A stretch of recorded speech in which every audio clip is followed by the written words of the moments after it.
皆さんこんばんは。ワイワイニュース山崎です。今日は2019年の2020年ですね。年明けましたね。1月の2日木曜日です。時間が20分ぐらい遅れまして、日本時間の夜の9時20分ということです。今日のメインテーマですけど、このコメント欄にアップしましたように、今年の私の行動目標を3つに定めましたという中のナンバー1ですね。ということで、今日のワイワイニュースライブ通算で2913回目ということで、今のところ音声も映像も問題なく配信されているということです。いつものように、前日のですね、メインテーマ、昨日の水曜日、英日語放送 I want the year of 2020 to be the year of the start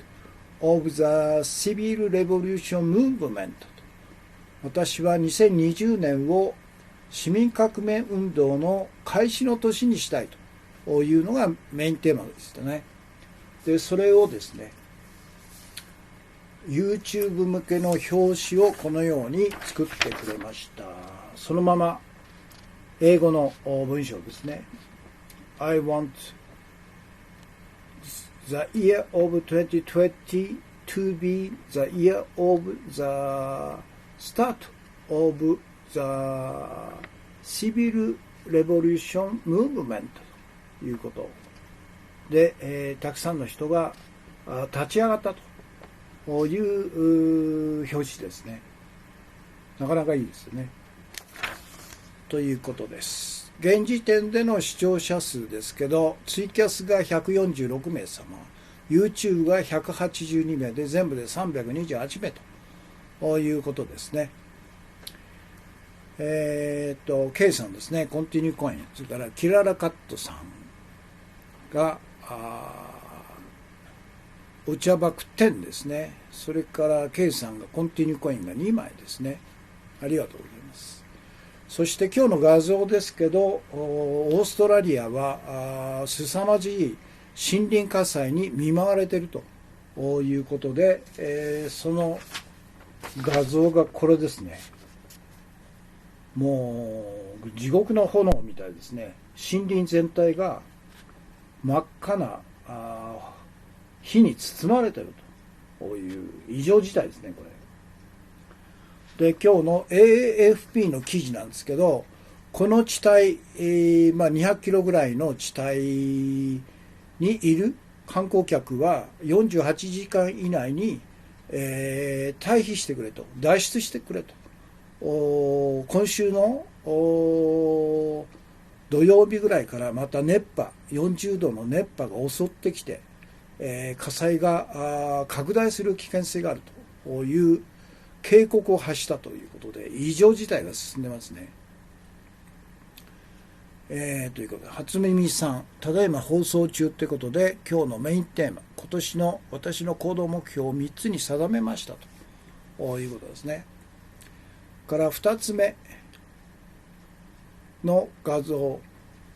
これはなかなかいい画像なんですけど、フランスでですね、2016年から面積400平米以上の大型店は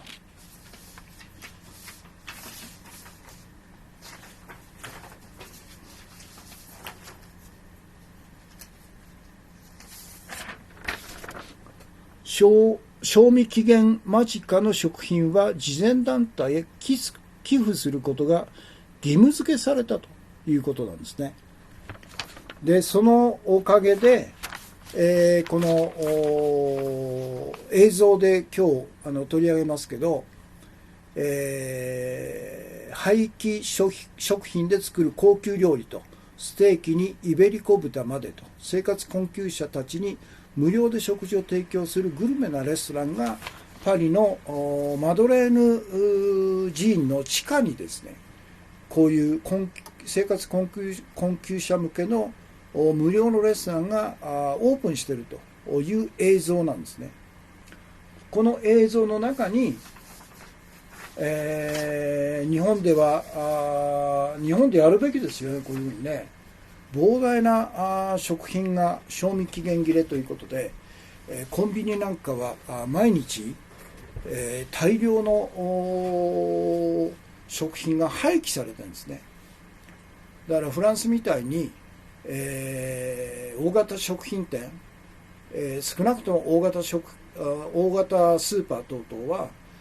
賞味期限切れの食品は全て慈善団体に寄付するという義務付けをする法律を通すべきですよね。なんでそんなことできないのと。なぜかというと、立法権、法律の規範権、国会への提出権を全て傀儡政党、アメリカ傀儡政党、自民党が独占してるからですよ。だからいくらこういう法案を野党から出そうとしても、国会法という、自民党がでっち上げた法律で議員立法としてもですね、最低衆議院で、20議席、参議院で10議席のその法案の支持者がいないと国会提出もできないという、彼らに都合のいいような法律を勝手に彼らは作ってるから、このような誰にとっても、役立つような法律が一切日本では法案化されないということですよね。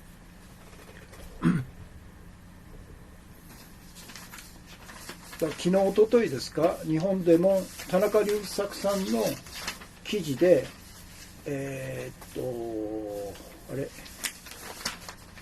紹介しましたよね。四谷に1日だけの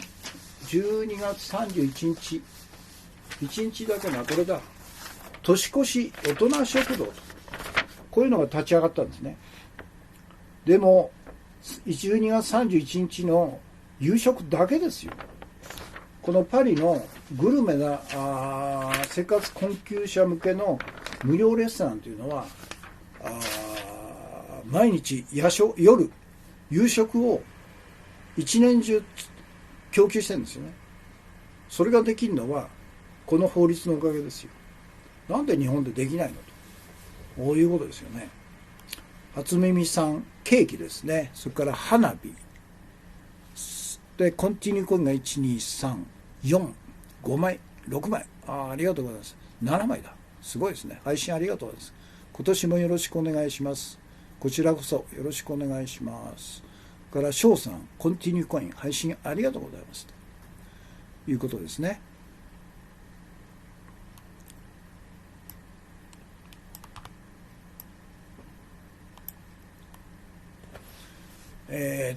それから3つ目が今日の推奨映画として、私はいつ見たのかな、昨日おとといぐらい、日曜日ぐらい見たと思うんですけど、このおかえり、男はつらいよ、おかえり寅さんと 50本目の、最後の映画が今封切られてるんですね。なかなかよくできた映画ですよね。そのポスターですね。50本目ということです。今までのところアップしますね。英日語放送の表紙です。全然ダメだ。マイナス 65？ そうか、英文が入ってるから字数が増えんですね。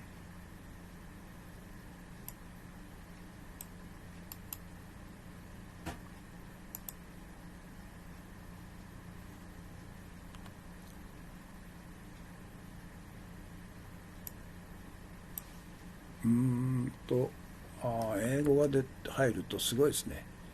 字数が増えて。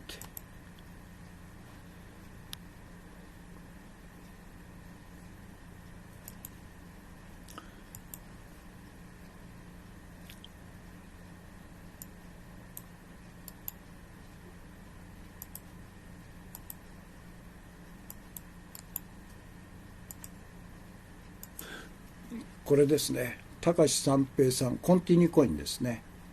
2枚ですね。ありがとうございます。から砂月金さんが毎回ありがとうございます。山崎康彦氏の山崎氏のキャスは一言一行コメントが集団嵐行為があってから禁止と。このキャスの目的は情報の拡散共有、ご賛同ならツイッター連携で拡散共有お願いしますということです。から高橋三平さん、配信ありがとうございます。それを使って子ども食堂、大人食堂各地に実現したいですね。できるんですよね。膨大な無駄を繰り返している中で、なんで野党、自民党を含めた与野党でこういう法律、法案を国会に提出して、全員賛成で通せばいいじゃないですか。メルヘン、中尾さん、コンティニューコインですね。なんでそれができないのと、こういうことですよね。自民党だって反対する理由がないじゃないですかね。壮大な食品の無駄をやめて、生活困窮者に対する無料食堂の食材にするということですよね。で、今日の映像でこの模様をブルッドジャパンというなんか新しい媒体ですね、ツイッターの映像で紹介したんですね。日本語字幕付きで。で、廃棄食品で作る高級料理とステーキにイベリコ豚まで生活困窮者たちに無料で食事を提供するグルメなレストランということで、その中でこの若いシェフがですね、大型スーパーに、肉等々をもらいに行く場面が出てくるんですけど、肉なんか45キロですよ。45キロの肉をタダでもらって、それを無料食堂の食材にすると。それとこの映像の中で出てきますけど、毎日ですね、フードサービスというフードいわゆる無料で食料を配給する慈善団体があるんですね。そこから毎日大量の野菜が届くんですね。ですから十分な食材を使って、その日のメニューを決めてですね、2人か3人、そのシェフとそれから副シェフの女性が常勤で、あとは全部15、6名のボランティアで食事を作って配膳してるんですね。これぜひ行ってみたいですね。マドレーヌ寺院の地下にあるらしいですね。という今日の映像です。まず今日の画像ですね。異常なオーストラリアの森林火災、ますます拡大していると。これはもう気候変動、地球温暖化の影響でしょうね。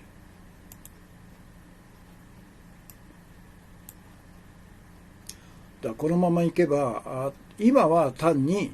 真夏のオーストラリアの一地域の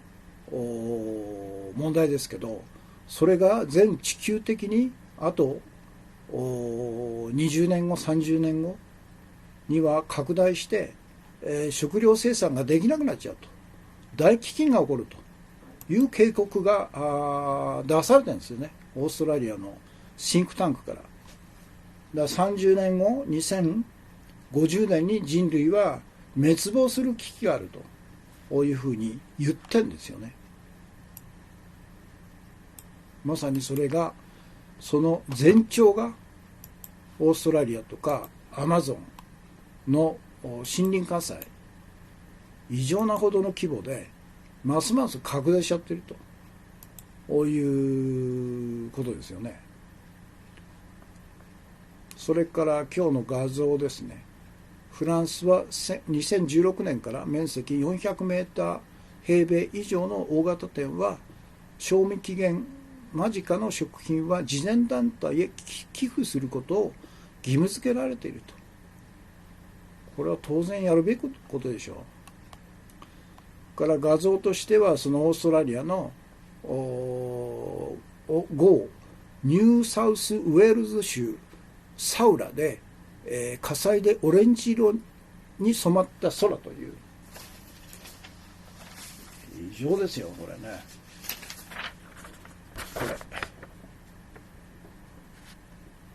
これ森が燃えてるんですね。カンガルーとかコアラが焼死しちゃってる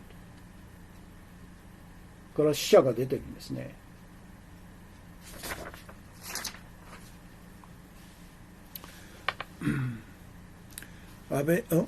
党内民主主義がない自民党、国民の困窮こそ目標にしているとしか思えないと、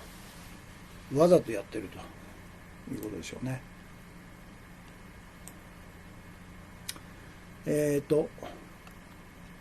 そして男はつらいよ、おかえり寅さんのポスターですね。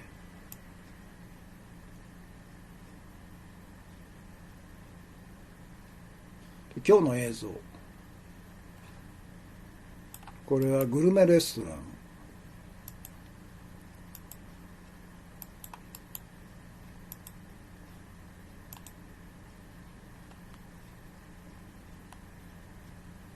ンがそうですね。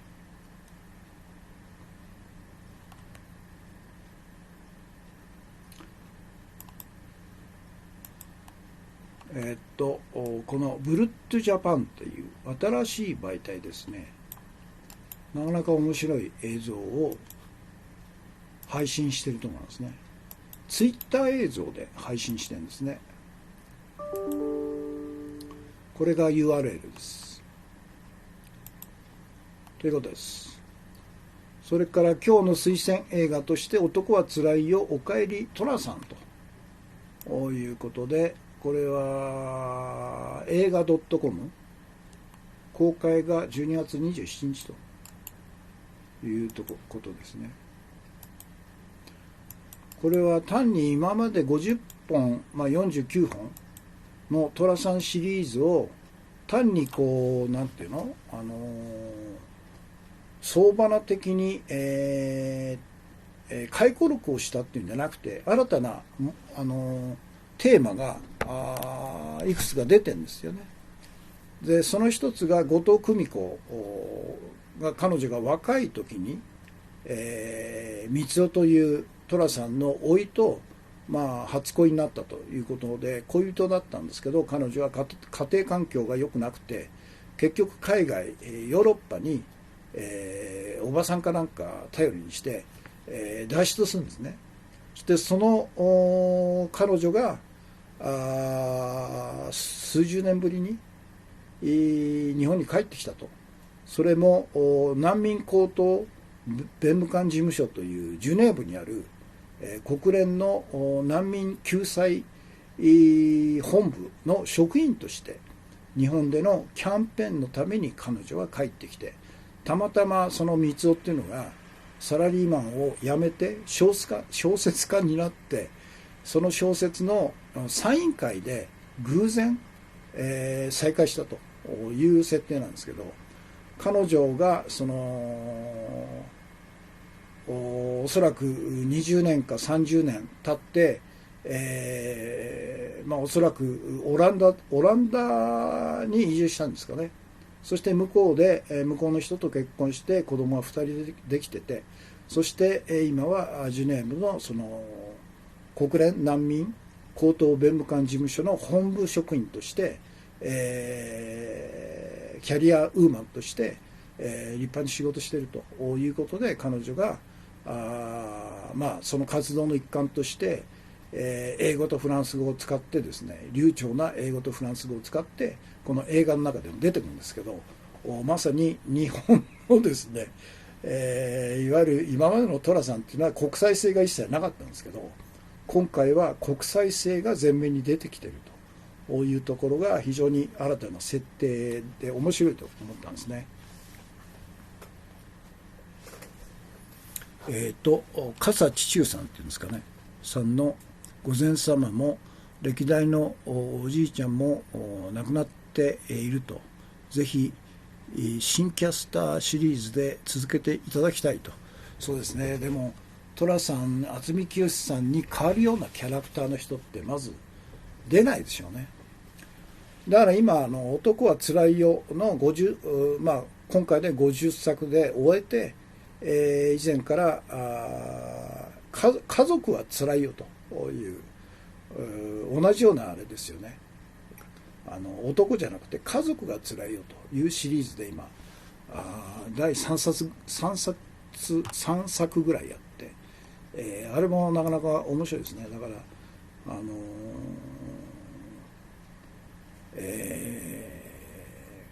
もういくつなんですかね、山田洋次監督81人なんじゃないですか。クリント・イーストウッドと同じぐらいじゃないですかね。頑張ってますよね。80歳になってもメガホンを取ってると。そして発想が脚本とか原作みずみずしい感性を失わないというのが本当脅威ですよね。ということで、機会がありましたらぜひ、ご覧くださいと。から土山純一さんですね、いつもありがとうございます。お茶バクテンとコンティニューコインが2枚ですね。ということで、それで新しいコラムとして今日の深掘り情報というコラムを設けまして、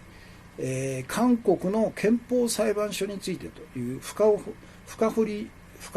情報として、取り上げたんですね。なぜかというと、今日のトピックスの中で出てきますけど、韓国の憲法裁判所が2000いつでしたっけ、いわゆる従軍慰安婦救済のために日本政府と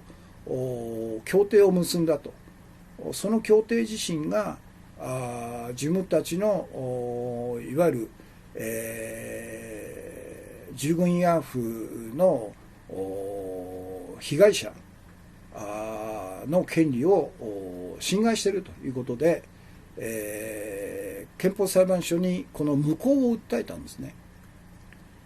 でそれが憲法裁判所が却下しちゃったというニュースが昨日おとといあったんですけど、それじゃあ韓国の憲法裁判所は一体どういう構成になっているのかというのをちょっとウィキペディアで、調べたんですね。今日の深掘り情報の一つとして韓国憲法裁判所についてということで、ソースはウィキペディアの憲法裁判所ですね。そして、このウィキペディアの説明だと、憲法裁判所には2つ型があって、アメリカ型とドイツ型ということで、ドイツ型っていうのはいわゆる既存の裁判所、地裁、高裁、最高裁と、この既存の既存の裁判所とは別の独立した違憲判決専門の憲法裁判所を設立するというのがドイツ型なんです。だから韓国もドイツ型なんですね。で他方アメリカ型っていうのがあって、日本もそうなんですけど、いわゆる既存の裁判所が付属的、違憲審査制度ということで、何かの具体的な訴訟があるという中で、そのことが違憲かどうかという場合には、この既存の裁判所が違憲判決を出せるということなんですね。でもほとんどアメリカにしても日本にしてもほとんどいわゆる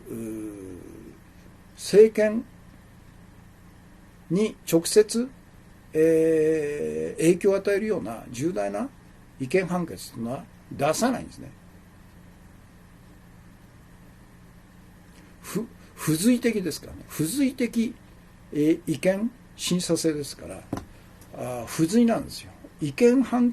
訟、それ自体を専門に最重要課題として、独立して審査するのが憲法裁判所なんですけど、アメリカ型の付随的憲法違憲審査制っていうのはいわゆる付随なんですよね。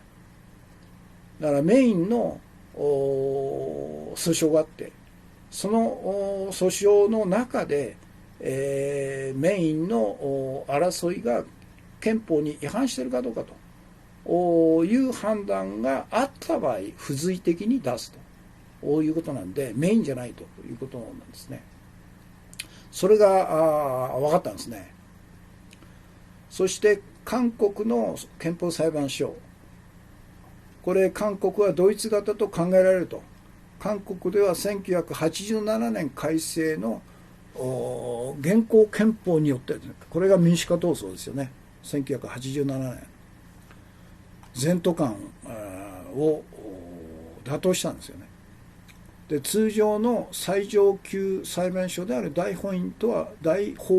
別に憲法裁判所が設置された。これが画期的ですよね。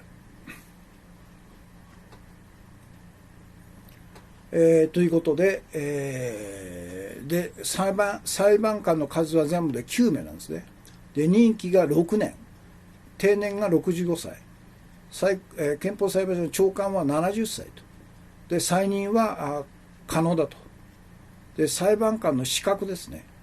裁判官の資格としては、裁判官、検察官、あるいは弁護士であるものと。弁護士資格を有し、政府または公定機関で法律問題に従事したものと。あるいは弁護士資格を有し、大学の助教授以上の地位にあったもの。いずれも15年以上の経験のある40歳以上のものと。こういう資格があるんですね。で、兼職禁止ということで、商業活動を営むことは禁止と。から国会及び地方議会の議員とか議員、あるいは国会政府及び裁判所の職員、企業団体等の顧問、役員及び職員、政党への加入は認められないと。から裁判官の任命、大統領が任命する。ただし、指名権者は大統領が3名、国会が3名、最高裁判長官が3名ということで、国会のということなんですね。333なんですね。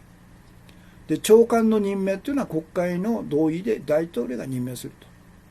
ということなんですね。で、現在の韓国の憲法裁判所の裁判官9名っていうのは、パク・クネ大統領時代に任命された人ですから、本来は保守的なんですね。パク・クネ、大統領自ら指名したのが3名でしょ。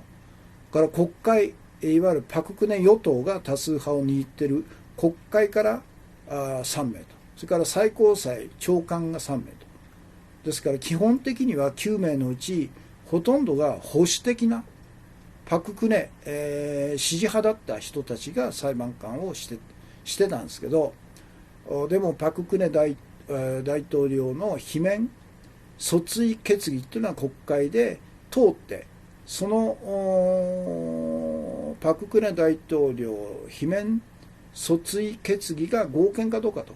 いう判断を迫られたんですけど、その時は9名全員が合憲であるという判断を出したんですね。なぜかというと、圧倒的な国民市民の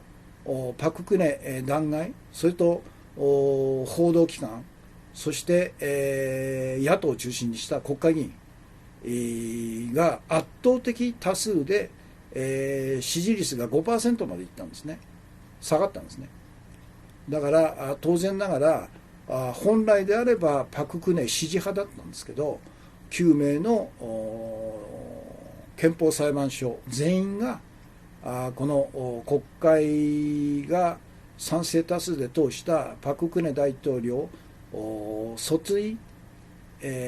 劾訴追決議を合憲としたということなんですね。で、今回のいわゆる日本政府との間の協定は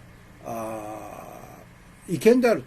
という訴えを棄却したというのはなぜかというと、それは圧倒的に国民の運動が圧倒的な支持を得られてないということを見たんですよね、彼らは。非常にそういう意味では世論の動向に敏感だということですね。で、韓国最高裁の権限ですね、通常裁判所からの移送に基づく法律の違憲審査ですね。から2番目、国会の弾劾要求を受け、高級公務員、大統領、首相、大臣、裁判官、行政院の長などに対する弾劾裁判、これですよね。パク・クネ大統領の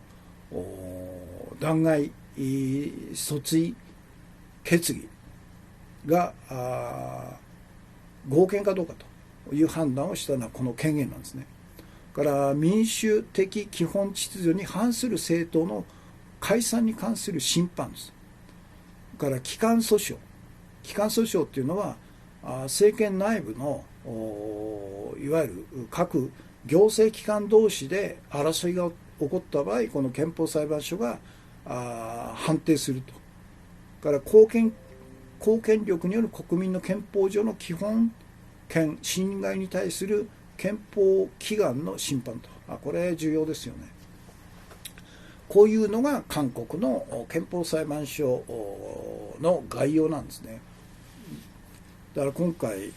のあれでウィキペディアだけですけどよく分かりましたね。要するに韓国の憲法裁判所の進んでいる分とで、現時点ではまだ裁判官任期6年ですからあと 3年か4年あるんじゃないですかね。で基本的には保守的な裁判官が主流だということで、違憲判決を出さなくて却下しちゃったということでしょうね。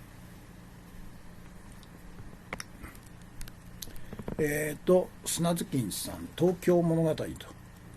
これで監督は小津安二郎さん、主演は笠智秀と原節子。これいいあれですね。東京物語っていうことでリメイクしたんじゃないですか。山田洋次監督リメイクしましたよね。石森さん、山崎康子ワイワイニュースライブ配信中ですと。石森さん、コンティニューコイン配信ありがとうございます。中ん319さん、コンティニューコイン配信ありがとう。今年もよろしくお願いしますと。こちらこそよろしくお願いします。ジョシュア・マーティンさん、キャス君ですね。龍か傘じゃねえよ龍智秀、失礼しました。龍智秀さんですね。寅さんの映画ではなんかひょうひょうとしたお坊さんになってましたね。龍さん、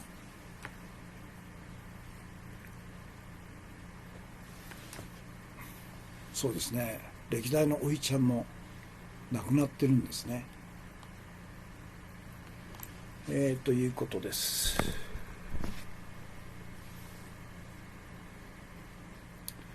ということで、次のあれは今日の注目情報ですね。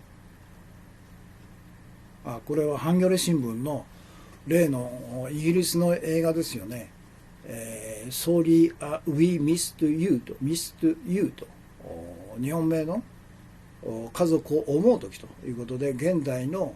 奴隷制度を告発した映画そっくりですね。このハンギョレのルポ、ロケットのように飛び回り徹夜で、配送9時間コーラが飯代わりという壮絶なこれはあれですね。韓国でいわゆるウーバーイートみたいな感じで、注文した料理が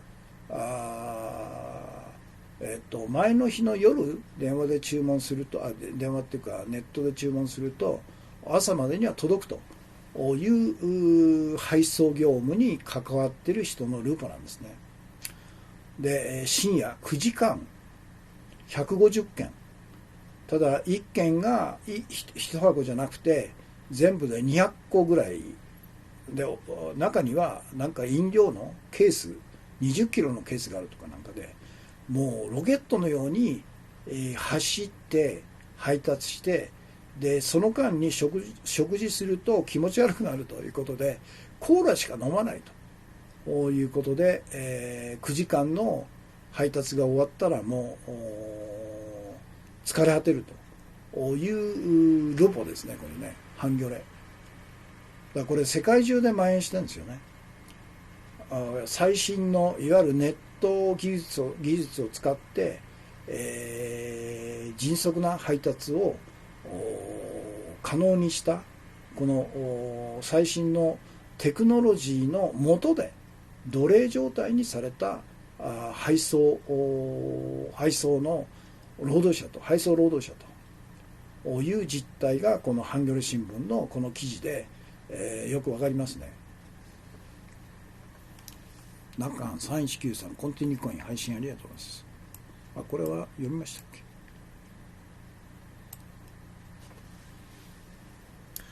読んでてつらかったですと翔さん。ハンギョレこの記事ですよね。ということで、ハンギョレ新聞のこの記事、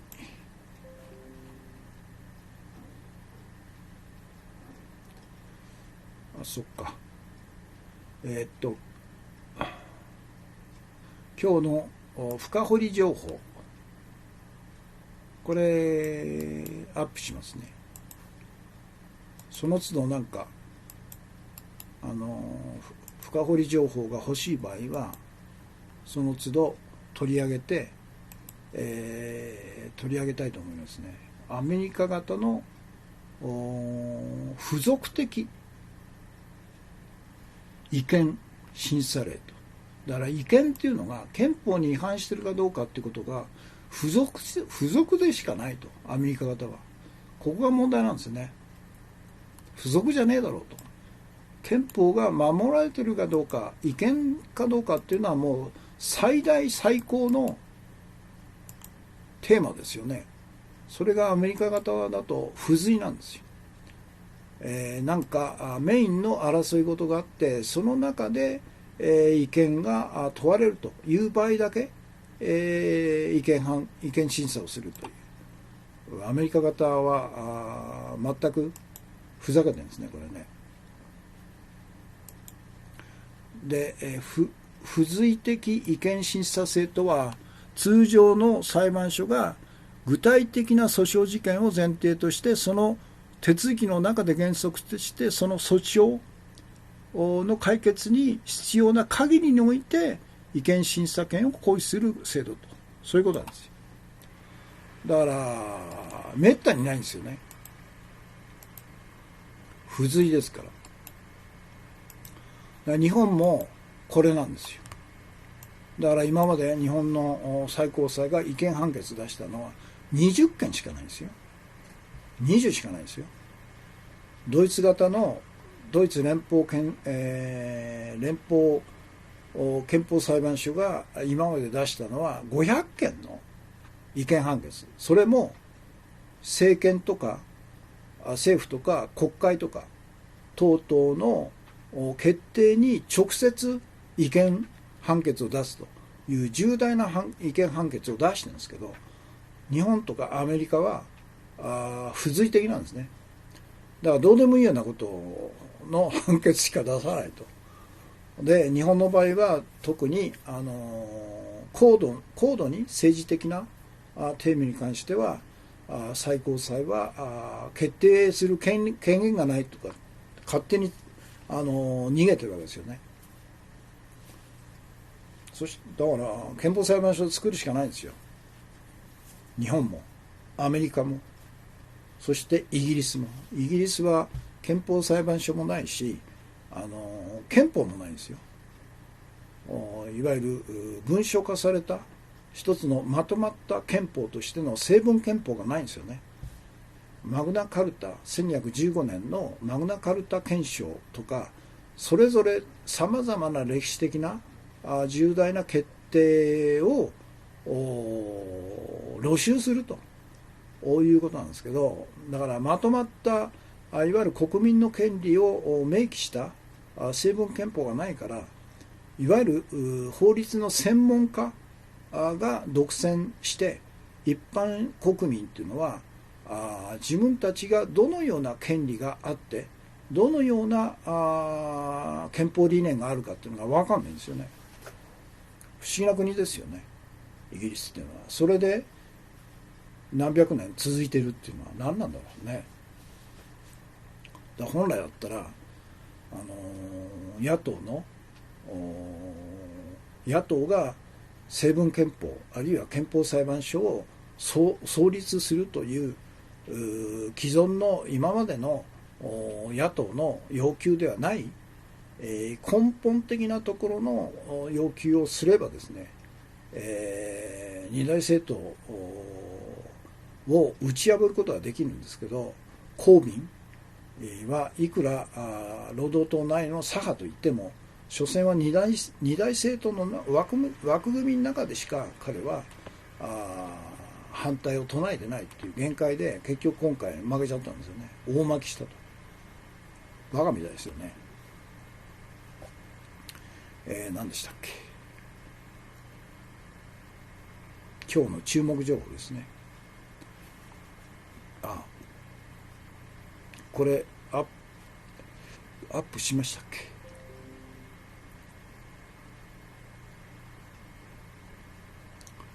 アップしてなかった。してないですよね。今日の注目情報、ハンギョレ新聞の記事です。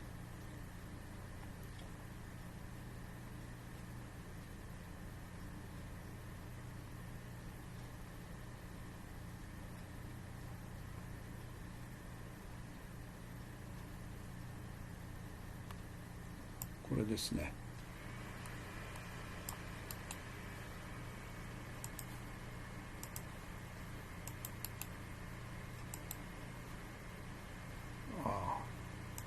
URL が長いから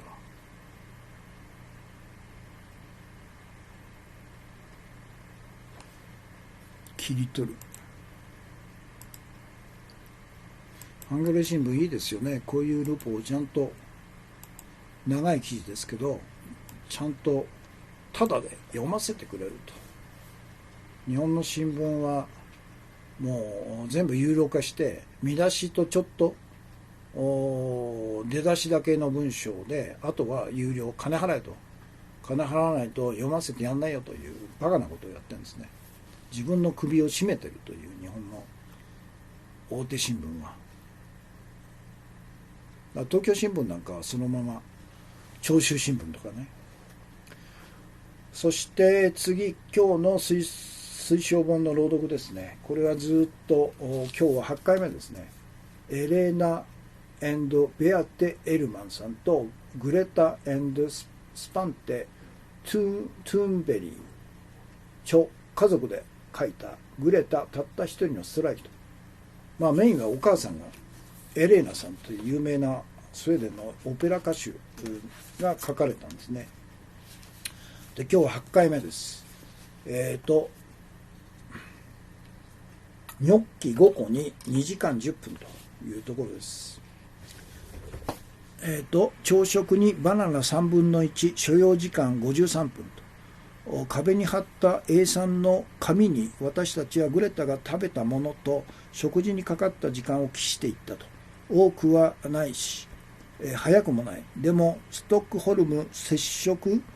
障害センターの旧幹部の人は、長い目で見るとこのやり方が役に立つのだと言ったと。こうしておけば今食べられるものだけでなく、後で食べられるものや食べたくなるものが分かるようになるかもしれませんよと。だから食事ごとに記録してくださいねと。だがそのリストは短かったと。ライス、アボカド、ニョッキ。11月8日火曜日、私たちはこの世と奈落の底の間にいたと。学校はあと5分で始まるが、クレタは今日、いや今週全く通学できそうになかったと。昨日スバンテと私はまた学校からメールを受け取ったと。グレタの欠席を心配しているという校長たちにはすでに現状を説明する手紙が主治医やスクールカウンセラーから届いているにもかかわらず、私が再度今の状況を学校当局に説明すると、すぐに返事が来た。そこにはグレタが来週の月曜日にはいつもの通り登校することを願っている。そうすれば私たちはこの問題を何とかできるだろうとあったと。だがグレタは月曜日になっても登校できないだろうと。もう2ヶ月前から食べるのをやめてしまっているのだからと。私たちは DVD でアメリカのテレビドラマ Once Upon a Time を見ながらソファーでランチを食べたと。このドラマは何シーズンもあり、しかも各シーズンの長さは半年分ある。これを利用しない手はない。私たちの食事には膨大な時間がかかったからと。スバンテがニョッキを茹でたと。完璧にちょうどいい硬さにすることが重要だった。そうでないとグレタは食べられないと。私たちはそのいくつかのお皿の上に置いたと。このバランスも重要だと。数が多すぎると全く食べないと。かといって少なすぎると食べてもあまり足しにならないと。どのみちちょっとしか食べられないとはいえ、小さな一口も貴重な栄養だと。グレタが座りニョッキを並べ始めたと。一つずつ裏返しフォークを押し付ける。それを初めから繰り返すと。20分後ようやく食べ始めたと。舐めたり嗅いだりしながらちょっとずつ、本当にちょっとずつ噛んでいく。しかもゆっくりと。番組の1エピソードが終わった。30分経過。次のエピソードを再生した。ニョッキ一つにかかる時間と1エピソードあたりの咀嚼数も記録できそうだったが、私たちは何も言わなかったと。もうお腹いっぱい、不意にグレタが言った。これ以上食べられないと。スバンテと私は顔を見合わせなかったと。イライラしてはいけない。それしか有効な手立てがないことを私たちは理解し始めていたと。すでにそれまでにあらゆるテクニックを試していたと。厳しく命じたこともあったと。大声を出したこともあったと。笑ったことも、脅かしたことも、祈ったことも、お願いしたことも、泣いたことも、ご褒美を餌に釣ろうとしたこともあったと。思いつく限りのことはやってみた。だが今はそれが最善の方法のようだったと。スバンテが壁に近づきこう書いたと。ランチニョッキ5個、所要時間2時間10分ということですね。今日の朗読はここですね。で次、明日、才能があるのに繊細すぎる少女というところですね。ここちょっと長いですね。4ページですね。ということです。だから昨日、おとといのトピックスの中で紹介しましたけど、スバンテさんのお父さんが今のグレタはいわゆる気候変動反対の活動家として、生き生きと幸せそうにしているということで、この摂食障害でほとんど食事ができない状態のグレタとは全然違うんだというインタビューで答えてましたよね。幸せなんだと。だから彼女にとってはまさに自分の生きる道を見つけたっていうことでしょうね。今日の朗読した箇所、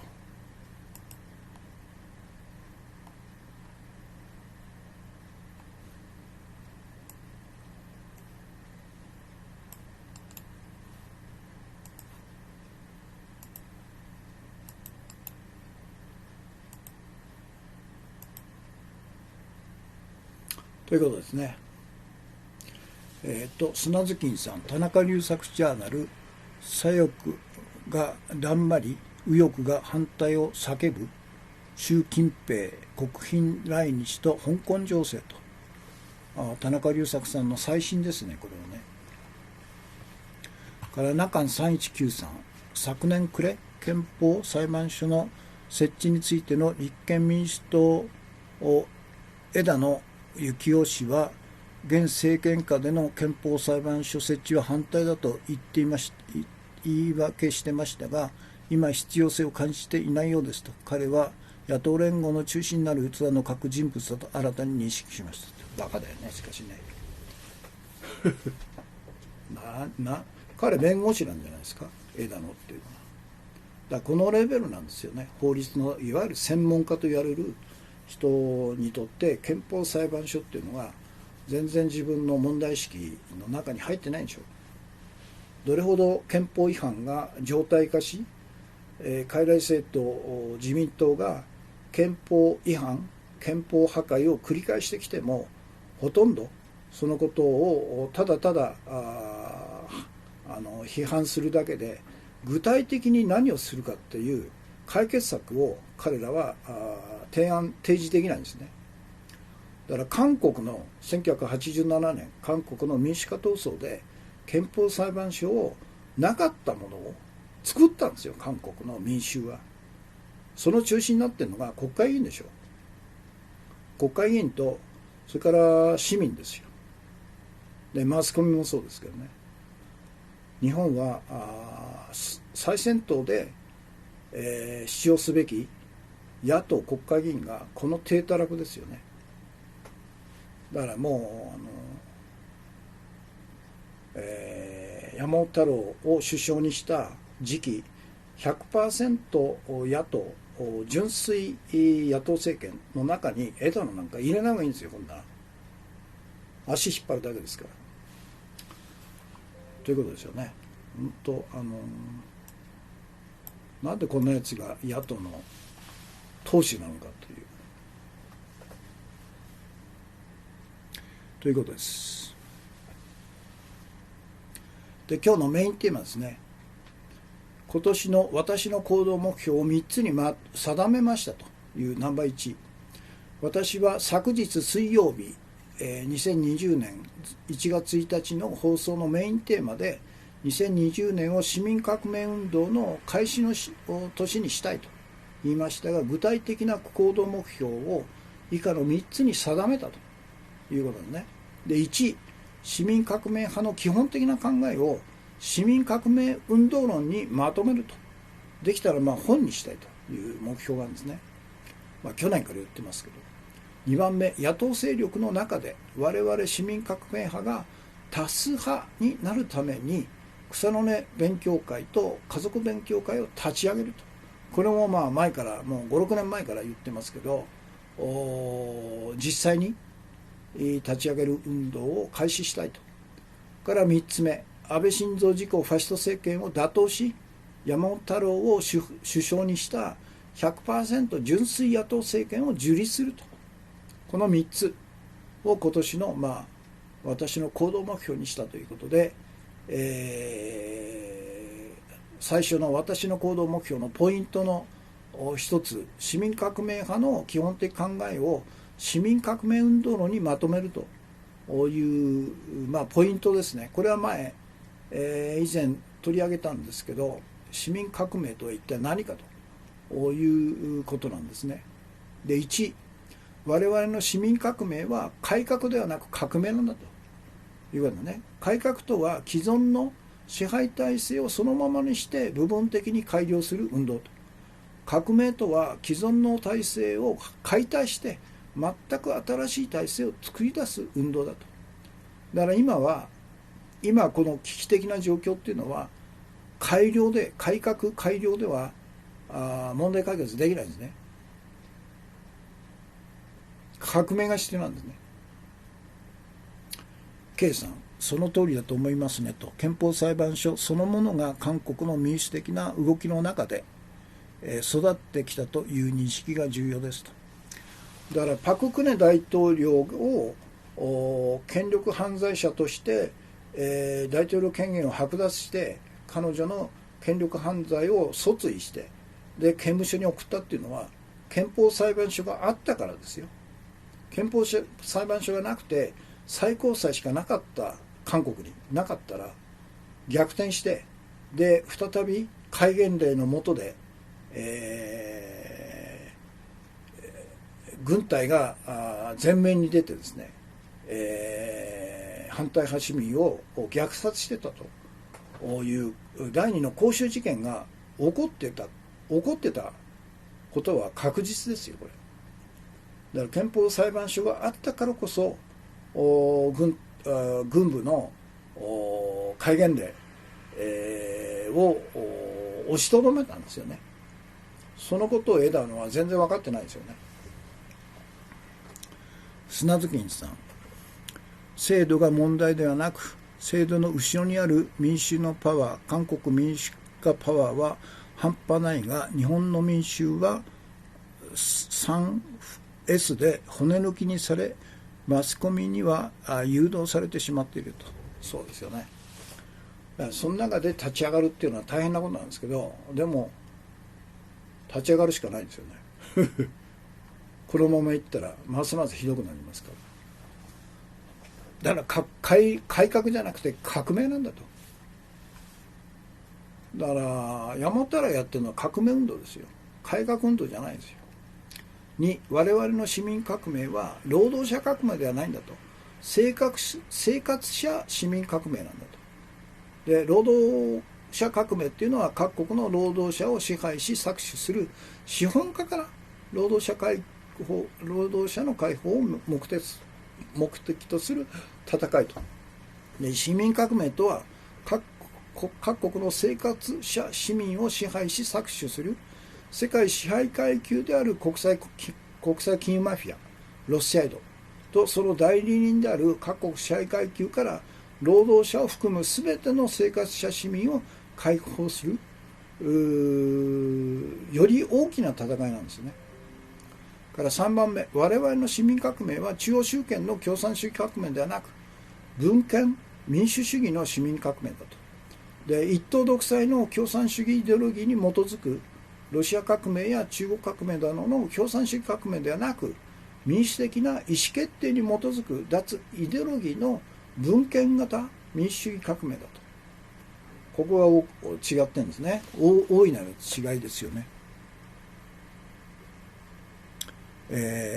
高志三平さん、枝野は飼われているという認識ですと、以前からと。日本の野党っていうのはもう飼われてるんですよ、基本的には。で、ようやく山本太郎という、独立したいわゆる市民、既存の国会議員とか政治家から登場したんじゃなくて、全く政治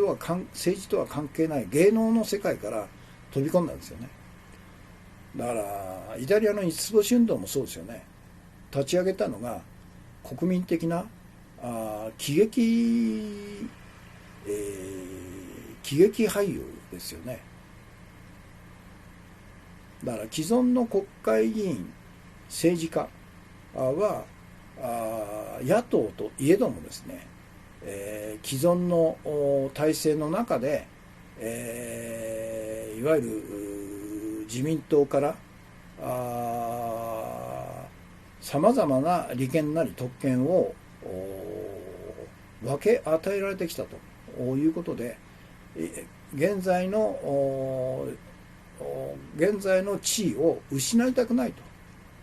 ということなんで、いわゆる見せかけの政権交代しかできないんですね。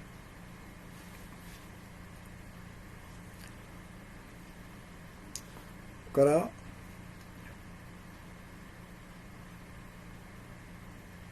4番目、我々の市民革命は暴力革命ではなく平和革命なんだと。各国の議会制度を利用して地方と中央の首長や議会に市民革命勢力を送り込み、最終的に中央政府のトップと国会で市民革命勢力が多数を占めることで市民革命政権を樹立して政権公約を実現するんだと。で、暴力による革命は既存勢力の圧倒的な暴力によって簡単に鎮圧され多数の犠牲者が出ることは目に見えているということで、やめた方がいいんですね、暴力革命は。5番目、我々の市民革命は一国革命ではなく世界同時革命だと。現在の我々77億人の地球市民が直面している深刻な大問題、大格差社会、テロと戦争の勃発頻発、地球温暖化と気候変動は一国だけの問題ではなく世界共通であり、その解決は世界規模での解決なくしては不可能であると。また、たとえ日本で市民革命が成功しても、米国で市民革命が成功しなければ、米国支配階級は在日米軍を使って日本の市民革命政権を簡単に武力鎮圧できんだと。そういうことですよ。から6番目、市民革命政権による金融支配解体のための革命政策ということで、目的は実体経済の数十倍の規模に達し膨張し、実体経済を全面破壊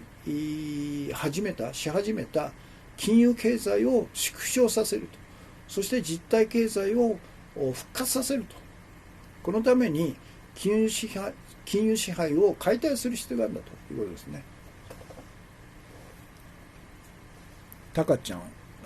山崎さん、コラボのためにツイッターにメールしましたと、お返事をお待ちしてますということですか。はい、ちょっと後で見てみます。鳩山さんという創設者、小沢さんという選挙の達人を踏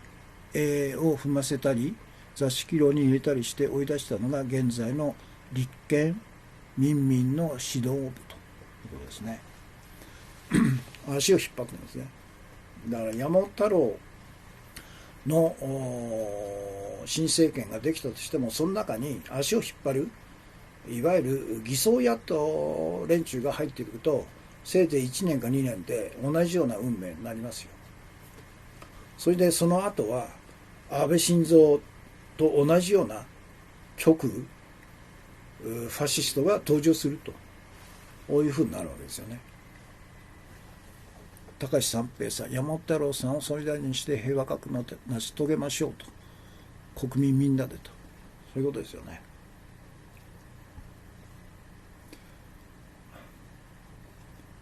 で、1、政府中央銀行、民間銀行が独占する信用創造特権を剥奪して三位一体の国民資産横領システムを解体すると。で、政府が独占する信用創造特権である国債発行権を剥奪し、信用創造自体を禁止するんですね。借金を作ってるんですからね、国債発行して。で、各国の政府は毎年国債を大量に発行して、日本では200兆円ですよ。民間銀行に引き受けさせ、多額な利子を払って民間銀行から莫大な借金をして財政赤字に繰り入れていると。政府による国債発行を禁止することで国の借金の増加が停止されると。から2つ目、中央銀行が独占する信用創造特権である貨幣発行権を剥奪し、信用創造を金融経済ではなく実体経済のみに使用すると。で、各国の中央銀行は銀行権の増刷によって政府が発行して民間銀行が買い入れた国債を買い取ることで最終的に買い取ってるんですね。で、民間銀行に資金と利子、元本ですね、元本と利子収入を供給してるんだと。で、中央銀行を 100% 国有化して全ての決定権を国会に設置する中央銀行運営委員会に移管すると。だからロシアイドが送り込んだ日銀総裁から決定権を剥奪するということなんですね。で、3番目、民間銀行が独占する信用創造特権である無から金を生むと、他人の金から金を生む詐欺システム、準備預金制度を剥奪して信用創造を禁止すると。で、各国の民間銀行は預金者の預金の 1% を中央銀行に預託するだけで100倍の架空の資金、信用創造を得ていると。これは預金準備率っていうのが先進国ずっと 1% なんですね。で、1% の預金者の預金の 1% を日銀に預託すると1% ですから100倍なんですね。で、これが 2% だと50倍、 10% だと10倍で、この前の記事では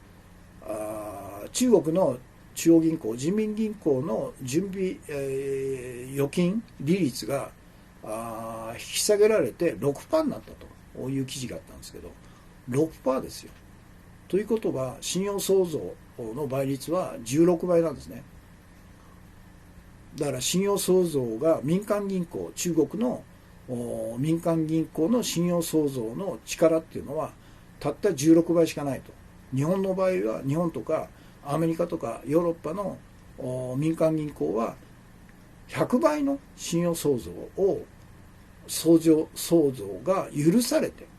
それに高い金利をつけて貸しまくっている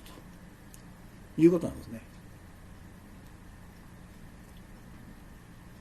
それで各国の民間銀行は創造された架空の資金に利子をつけて個人、企業、地方自治体、政府に融資して全員を借金漬けにしている。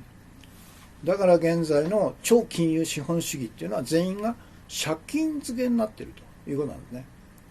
個人も企業も地方自治体も政府も。国の借金が1100兆円と。砂月さん、石破氏は徴兵拒否者は死刑と言ってた人で、一部のリベラルに担ぎ出しの動きがあるそうで、その後どうするのと。そうなんですね。だからもう安倍の次は石破だという世論誘導がされてるんですよね。石破があたかもリベラルな反安倍のリベラルなイメージを強調してるんですけど、安倍と同じぐらい、あるいはそれ以上に彼は極右ですよね。だから徴兵制を導入すべきだと。そして、戦争命令、あるいは徴兵に従わない者に関しては死刑にすべきだということを堂々と言ってるんですね。最近は言わないですけど、彼の持論はそうなんですよ。徴兵制、導入、そして、徴兵拒否者は死刑にしろと、あるいは何百年の懲役にしろというとんでもないことを言ってる極右ですからね。だから世論誘導で、なんか世論調査の結果、安倍が3位になって1位に石破が次期首相にふさわしい、政治家として登場したと。2位が小泉進次郎というのがなんか朝日新聞の世論調査で出たという全くの誘導世論誘導のでっち上げですよね。山本太郎の名前なんか全然出てこないですよね。何でしたっけ。それから民間銀行だ。民間銀行の融資原資を預金者の預金に限定すると。だから今の民間銀行は我々は教わったのが預金者の預金を原資にして、みんなに融資してるんですよという嘘を教わってるんですけど、実際違うんですね。100倍の架空の資金が許されて、信用創造が許されて、それを融資してるんですよね。でそれをやめて、例えば100億だったら100億の預金者の預金の中から融資の原資を融資の原資とするという本来の姿に戻すべきなんですよね。おそらくほとんどの民間銀行はこれで潰れると思うんですよね。潰れていいんですよ。もう銀行の役割はもう終わったんですよね、民間銀行の。ですから全ての金融サービスは中央銀行がやればいいんですよ。安い手数料と金利なしで。そうすれば実体経済は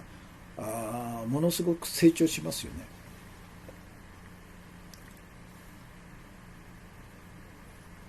令和竹脇さん、こんばんは。いつもありがとうございます。山本太郎の街頭演説で語る国債発行はどう捉えたらいいんでしょうか。そうですよね。だから彼はいわゆる新規国債をどんどん増刷して、で福祉等々に回せばいいというふうに言ってるMMT 理論なんですよね。いわゆる、国債を発行して円で借金するのはどんどん構わないと、国は破産なんかしないですよというのが MMT 理論なんですけど、違うんですよね。これ基本的に間違ってるんですよね。だから彼の場合、いわゆる信用創造特権というのが民間銀行が特権を持ってるだけで、中央銀行とかあるいは政府の国債発行を信用創造特権とは捉えてないんですよね。それが間違いなんですよ。だから三位一体なんですよ。中央銀行の貨幣発行権と、それから政府の国債発行権と、それから民間銀行のいわゆる準備預金制度、この3つの特権、信用創造特権を彼らが独占して三位一体で国民資産を横領しているという構造全体を捉えないと間違えるんですよね。だから私と山本太郎の最大の違いはここじゃないですかね。それと公務員、なんか公務員の数が少ないからどんどん公務員を雇うべきだと言ってるんですけど、まず最初に公務員の問題を捉えるんだったら、日本の公務員の年間収入が国民の平均的な年収の 1.72 倍という世界トップの高収入を保障されていると。そして週40時間週休2日が保障されているということで、いわゆる公務員の特権を廃止するということをまずして、そして、正規公務員の背後にですね、多数のいわゆる非正規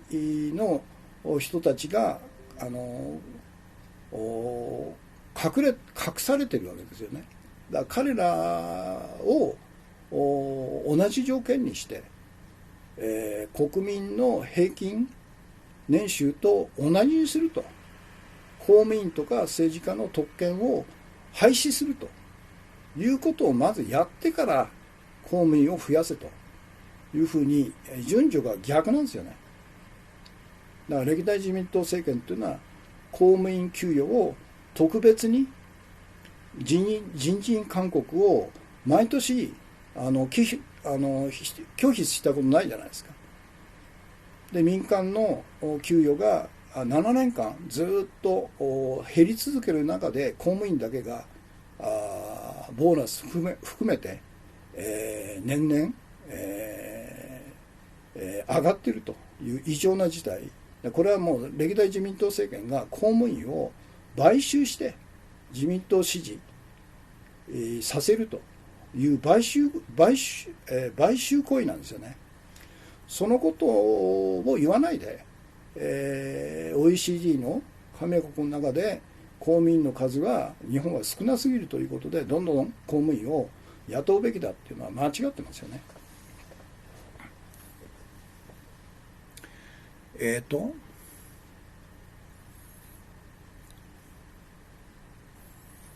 これだけは間違いですと。植草さんの平和と共生をマニフェストするなら、まず植草さんに教えを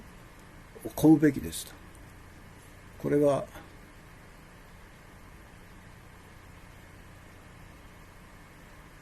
山本太郎氏のことですかね。いわゆる新規国債をどんどん発行して、福祉等々に使えという、MMT 理論に基づいた話を山本太郎はしてると。でこれは間違いだと。植草さんが平和と共生のマニフェストするなら、まず植草さんの教えを請うべきということですね。三平さん、高橋三平、私も山崎さん同感です。そこが問題ですねと。高橋陽一は竹中平蔵一も MMT の中心人物と。そうですよね。とんでもないやつが言ってるんですよね。だから要するに MMT 理論というのはアメリカから出てきてるんですけど、何かというと、いわゆる金融資本主義、超金融資本主義で金融経済が肥大化して、実体経済を破壊しているという現実があらわになった中で、いわゆる修正理論として、金融経済も実体経済の方に使うべきだというふうに言ってる修正理論でしょ。所詮はそういうことですよ。金融経済を守るために、とりあえずあまりにも実体経済を破壊しすぎたからちょっと手加減しましょうよと、他のいわゆる福祉なんかにも使いましょうよと言ってる、いわゆる改良案でしかないでしょうね。だから大西さん、いわゆる令和新選組の、金融に強いという候補者、大西さんでしたっけ。彼が MMT 理論の信奉なんですよね。違うんですよ。そこが間違ってるんですよ。何でしたっけ。民間銀行で実体経済を復活させるための消費税は廃止すると。で日本の場合 10% に消費税を廃止することで年間20兆円の国民可処分所得が増えるということで、約 2% の経済成長が実現するんだと。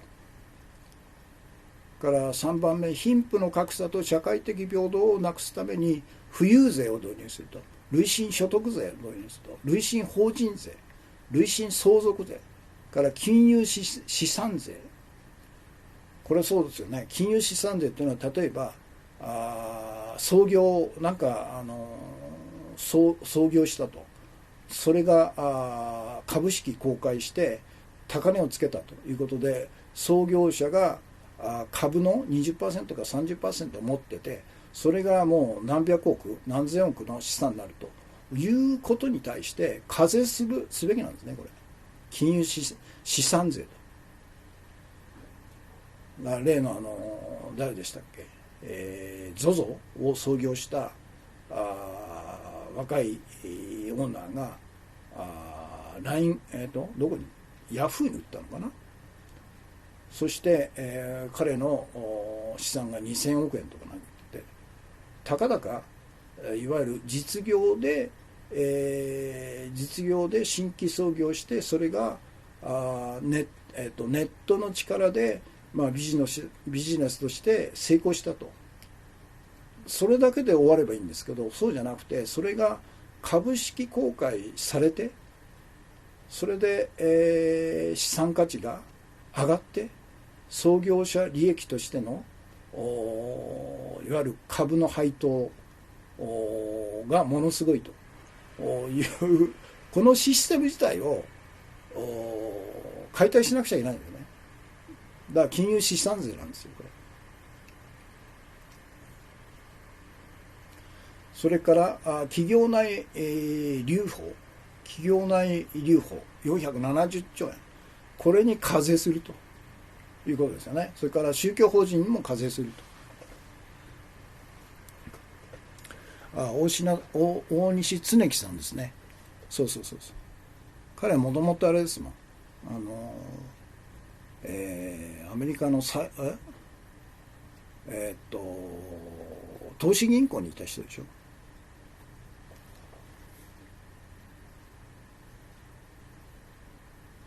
もう一人の令和の経済学者安富あゆみさんはだから一歩後退したと、そういうことなのか。大西さんということですね。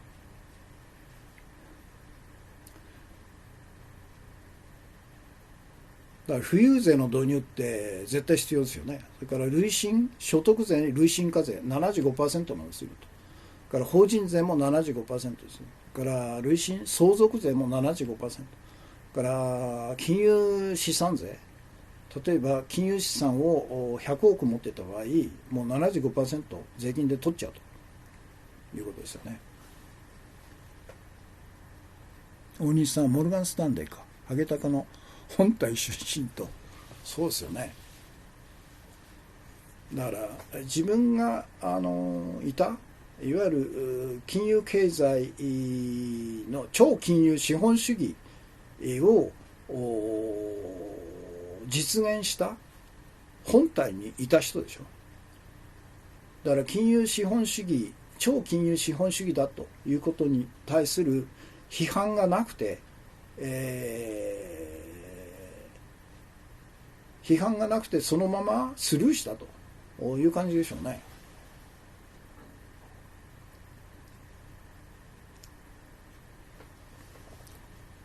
から金融経済を縮小し、新たな税収を確保するために 5% の金融取引税を導入すると。これ画期的なんですね。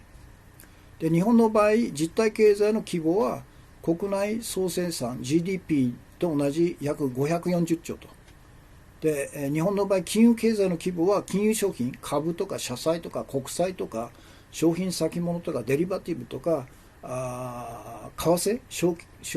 拠金取引 FX などの取引総額で年間約1京円、約1万兆円なんですね。それに 5% 課税すると言った場合、500兆円、年間500兆円の新たな税収が得られると。でもそれが永遠に得られるんじゃなくて、どんどん金融経済が縮小するから、実体経済が膨らむという本来の姿に戻って、正常化するわけですよね。で、金融経済に課税することで金融経済を縮小し、実体経済が復活すると。だから日本の場合、年間500兆円の新たな税収を元にして、ベーシックインカムを実現すると。最低生活保障給付制度って言うんですね。それから子どもの貧困をなくすために子ども給付金を創設すると。それから知的な社会にするために保育園から大学院まで教育を無償化すると。それから知的な社会にするために返済義務のない奨学金制度を創設すると。から社会福祉、医療とか介護とか年金の原資に充当すると。それから貧困撲滅、反戦平和、移民保護、自由と人権の保護、地球環境保護などの地球規模での活動の原資にすると。それとあと1100兆円の国の借金を10年かけて返済する原資にするということでしょうね。ジョスワ・マーティンさん、コンティニューコインですね。皆さんのように国民のことを考えて国民のために金を使う政府になれば適切な経済政策を選択できると思いますということですね。ジョシュア・マーティンさん、三平さん、山本太郎氏がその辺のことを理解して対処していかないと平和革命は成功しませんねということで、だから足引っ張られるんですよね、政策間違えると。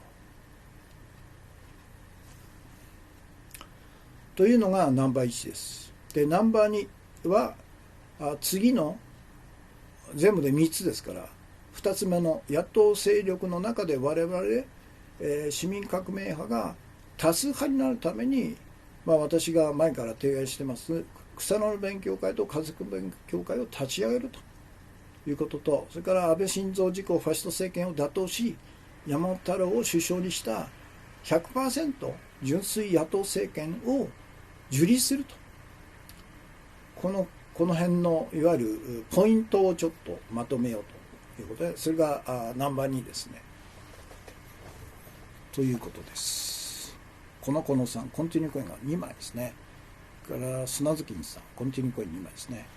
現在もう1時間24分ですか。早いですね、時間がね。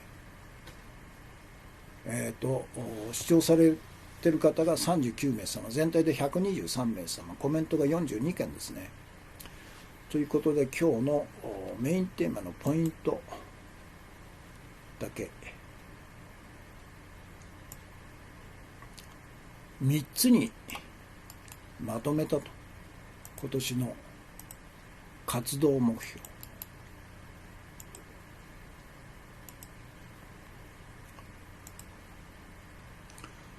で1、この市民革命派の基本的な考えを市民革命運動論にまとめると。それから野党勢力の中で我々市民革命派が多数派になるために草の根勉強会と家族勉強会を立ち上げると。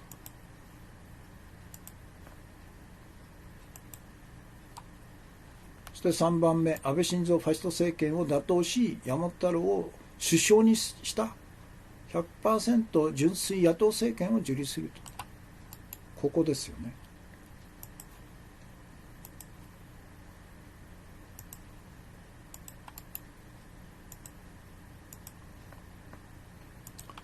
で最初のポイント、革命運動論にまとめるということで、我々の革命は改革ではなく革命だと。このポイントだけアップします。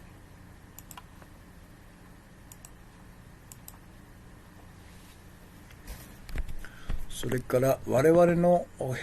市民革命は労働者革命ではなく生活者市民革命だと。だから生活者っていうのはありとあらゆる生活ですからね。労働者っていうのは労働だけなんですね。生活、労働以外の他の生活は反映されてないんですよね。労働者革命とはから我々の市民革命は中央集権の共産主義ではなくて分権型の民主主義の革命だということですね。だから日本共産党ももういわゆるマルクス共産主義革命論を捨てた方がいいんですよね。から我々の市民革命論は暴力革命じゃなくて平和革命だと。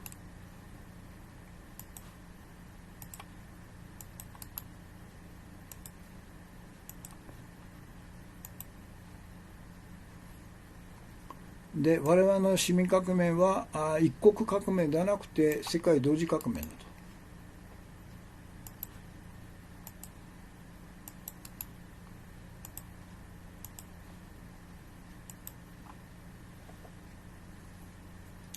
と。から市民革命、政権による金融支配解体のための革命政策、その目的は実体経済の数十倍規模に膨れ上がった金融経済を縮小させ実体経済を復活させることなんだと。こういう考えが必要なんですよね、こ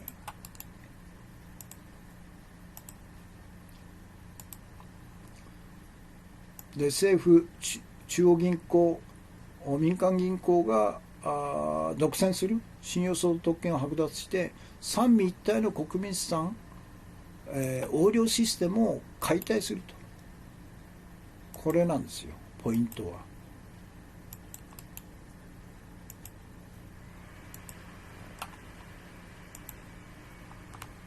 政府が独占する信用相続特権である国債発行権を剥奪し信用創造を禁止すると。だからこの辺があれでしょ、山本太郎氏の言う国債をどんどん発行して新規国債を社会福祉の方に使うというのは間違ってるんですよね、これ。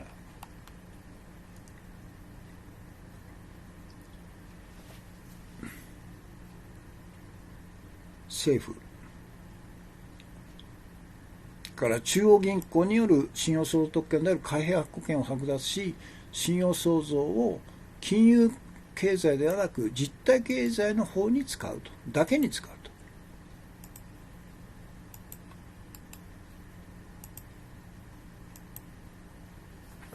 山本太郎さんを支える多くの人がそれぞれ自立して意見を重ねていける勢力が大切ですと。山本太郎さんの応援チームにはさまざまな反対派が侵入しているから分断と対立は何も生まないと。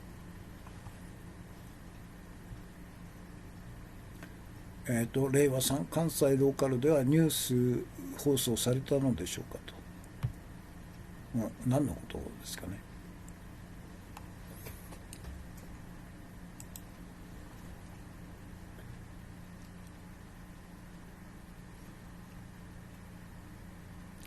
民間銀行が独占する信用創造特権である無から金を生む詐欺システム、準備預金制度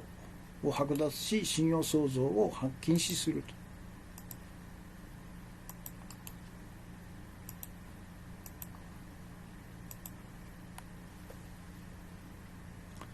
から実体経済を復活させるための消費税を廃止すると。これによって、2% ぐらい経済成長するだろうと。20兆ですからね。そのうちの半分の10兆が消費に回るというふうにやると 2% なんですね。貧富の差の格差と社会的不平等をなくすために富裕税を導入する。累進所得税、累進法人税から累進相続税、金融資産税、企業内、留保課税、宗教法人課税を導入する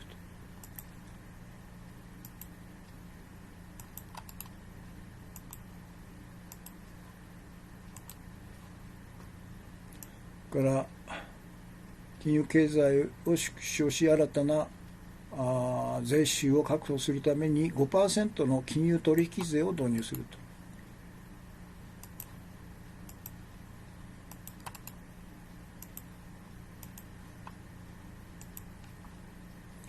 日本の場合、実体経済の規模は国内総生産 GDP と同じ年間約540兆。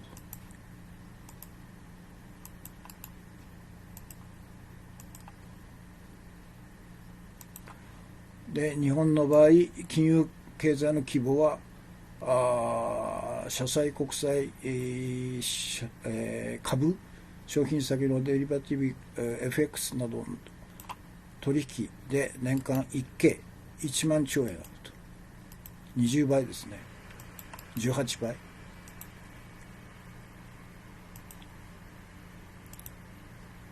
それに 5% の金融取引税を課税すると約500兆円の新たな税収が生まれると。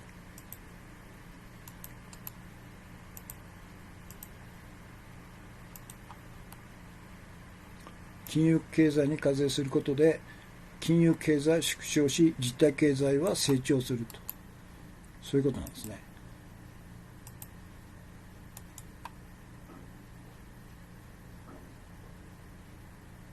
令和さん、私が見たのと同じですと。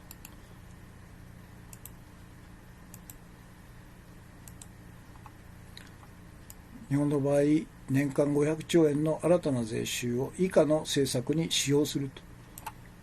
ベーシックインカムの導入と。年間240万のベーシックインカム。月20万。無収入の人、そして240万に届かない低収入の人にその差額を提供すると。供与すると。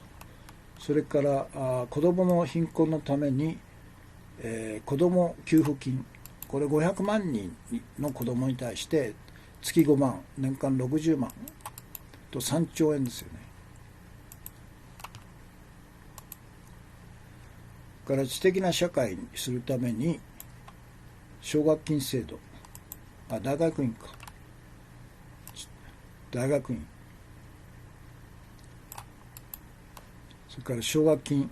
返済義務のない奨学金制度を導入すると。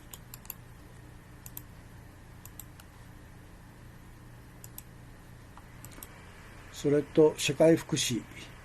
医療、介護、年金の原資にすると。それから世界規模での活動ですね。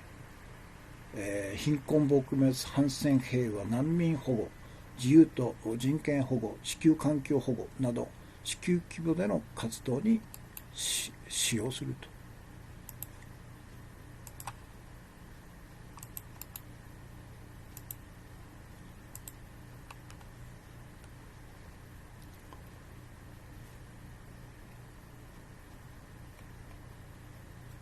世界をつなぐのはツイッターが良いでしょうと。オキュパイウォールストリートの時のようにと。K さん。1時間半過ぎましたね。で、ナンバー2。続きですね。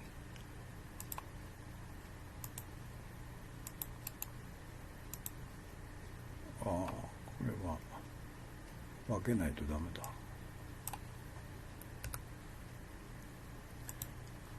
これは勉強会の立ち上げ、そして安倍自公ファシスト政権打倒と山本太郎を首相にした 100% 純粋野党政権の樹立と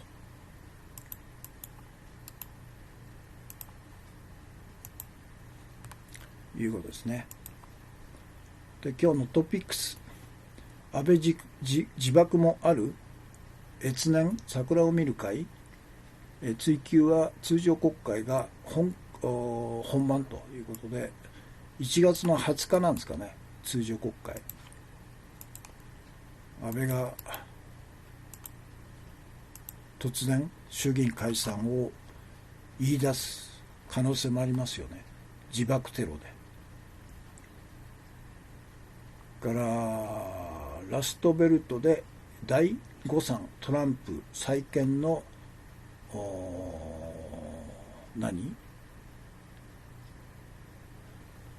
数勢勝機か、勝機は 5割以下ということで、日韓現代だからトランプの固い地盤であった州が軒並み、経済不況に陥っているということですよね。だからトランプが仕掛けた中国との貿易戦争の影響をもろに受けてるんですよね。山本太郎さんが抱えている3万円も結局は既存のルールに縛られ、範囲内、やはり山本太郎自体が勉強しないとという令和さん。3万円っていうのは何なんだろう。これはベーシックインカムなんですか。3万円って全然足んないじゃないですか。3万円なんて。砂月さん、どんな政府が、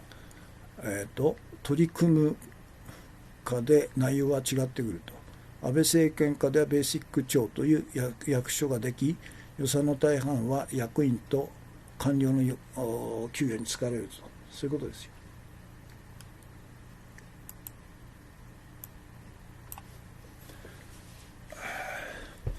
で、彼らの目標は全ての福祉関係をベーシックインカムの方に一本化すると。切り捨てるわけですよね。一本化して他はということで、それからゴーン被告フランス発給のパスポート2通のうち1通でレバノン入国かということで、なんか2通持ってたみたいですね、フランスのパスポートで。彼が出国したのはおそらくレバノン政府の外交官パスポートなんかを偽造したやつ持ってたんじゃないですかね。そうじゃないとなんか楽器の木箱の中に隠れたっていう、それは無理ですよね。おそらくこれはもう大掛かりなレバノン政府と、それからヒズボラ民兵組織の諜報部隊が取り組まない限り、これほど大規模で見事に成功した脱出劇っていうのは組織できないですよね。確かにということで、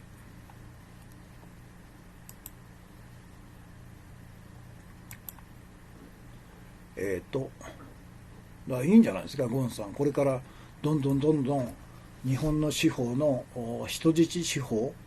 要するに判決が下る前に身柄を長期間拘束して、彼は3ヶ月ですかね。で今1年以上拘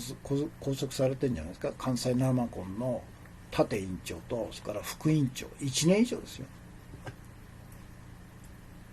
だから裁判を受ける前の未決の状態でもう実刑判決を食らって刑務所に入っているようなもんじゃないですか。それを警察、検察、裁判所が日本は三位一体で、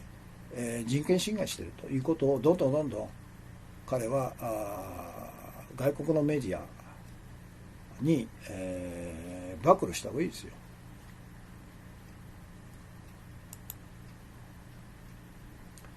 それから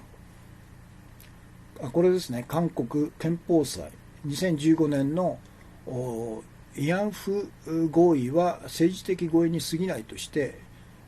憲法訴訟を却下したという、これですね。この記事から韓国の憲法裁判所がどうなってるのかっていうことをちょっと調べたんですね。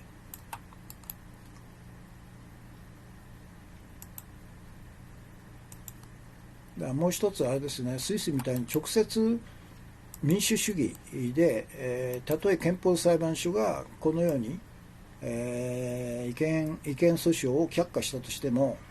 別の道で解決できる道としての直接民主主義の国民投票の制度を韓国も探した方がいいですよね。それからこれ、泉補佐官、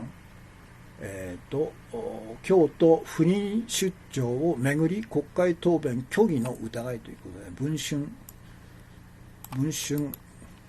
が頑張ってますね。これもこの記事もなかなか面白いですよ。要するに国会で、この京都不倫旅行の際に、メインの目的は中山兄弟教授の iPS 研究所の中山さんのところに iPS の備蓄システムに対して予算をつけないというふうに言いに行ったんですね。大坪っていう厚労省の審議官がなんかで、その後京都で、不倫旅行したということなんで、そのことを問われて、泉首相補佐官は国会でですね、そのように中山教授に対して備蓄システムの予算を中止するというようなことを言った覚えはありませんというふうに言ってるんですね。山中さんか、いや中山じゃない、山中教授ですね。だから国会で虚偽答弁したということなんですね。K さん、山中さんです。はい、それからオーストラリアの火災ですね。今週中末には熱波もという異常気象。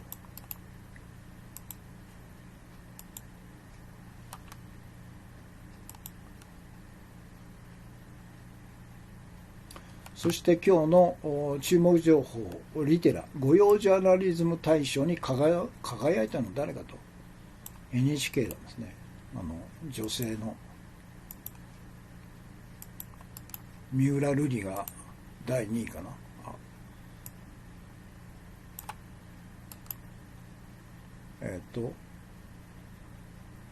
岩田、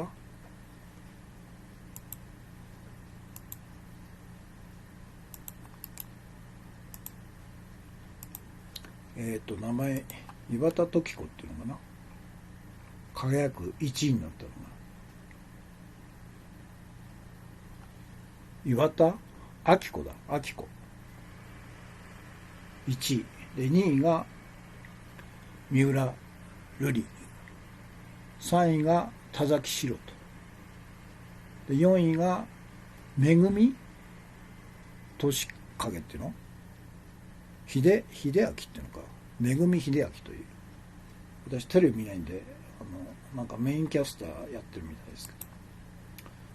どが御用ジャーナリスト大賞なんですね、リテラのということです。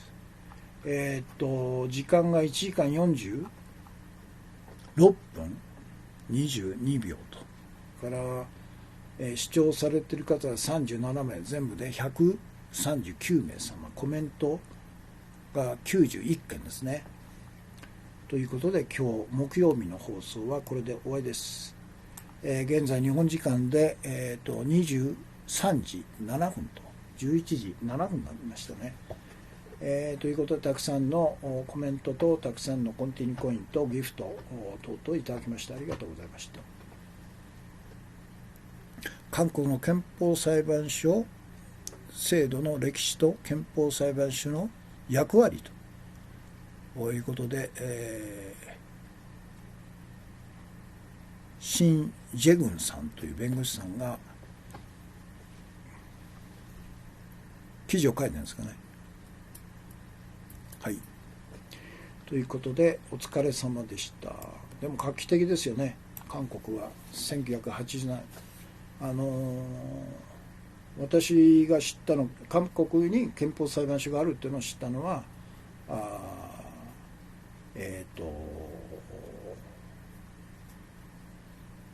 記事ですよね。記事で日本になくて韓国にあるものは何でしょうかと、2つあるんですね。日本になくて韓国にあるものは2つあると。1つは憲法裁判所があって、それから韓国国民市民は政権を打倒したことがあると。日本は憲法裁判所がないと。ハンギョレ新聞の記事ですね、当時の東京特派員の記事を見て、そうなんだというふうに初めて知ったんですね。で日本はもう戦後70年以上にわたってアメリカの売国、アメリカの傀儡政党自民党が日本の政治を独占しているということで、一度も日本の国民市民が政権を打倒したことがないと。韓国は何度でもあるよという記事を初めて読んで、そうなんだということで目が覚めたんですね。